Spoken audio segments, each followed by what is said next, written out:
mga kabangka. Mga kabangka, tayo po hindi nakakalaot. Hindi po tayo nakakalaot.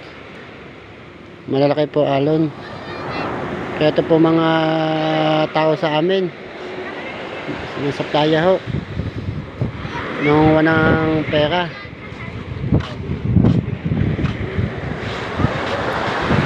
Yan mga kabangka. Yan pong mga tao yan nangunguha ng pera. Baka makakuha ng pera. Yan po mga barya.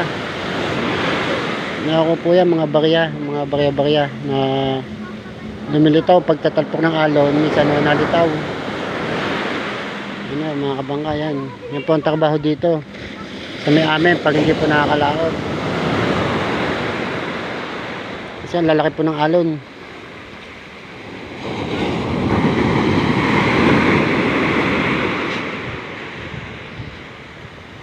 Yan po mga kabangka. Ito po ang aking ginagamit na bangka ay lubog na rin sa pulin.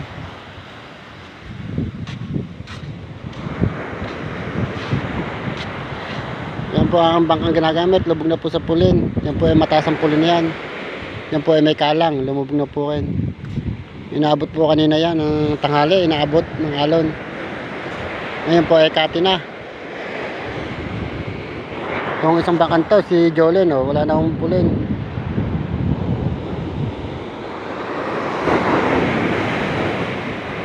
Wala na akong pulin.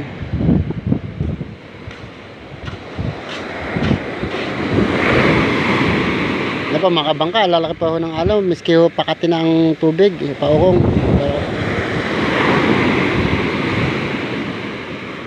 Yan po mga kabangka.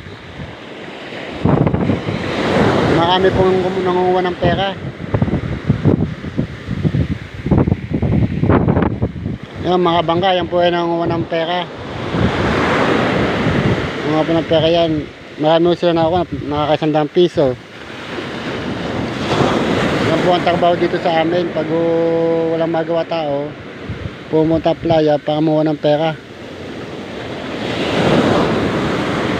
Yan po mga kabangka, ganyan po kahirap ang buhay dito pag hindi po nakakalaot ng bangka. Wala pong hanap buhay, kaya po yan ang hanap buhay nila. Pag hindi po nakakalaot, nanguha po ng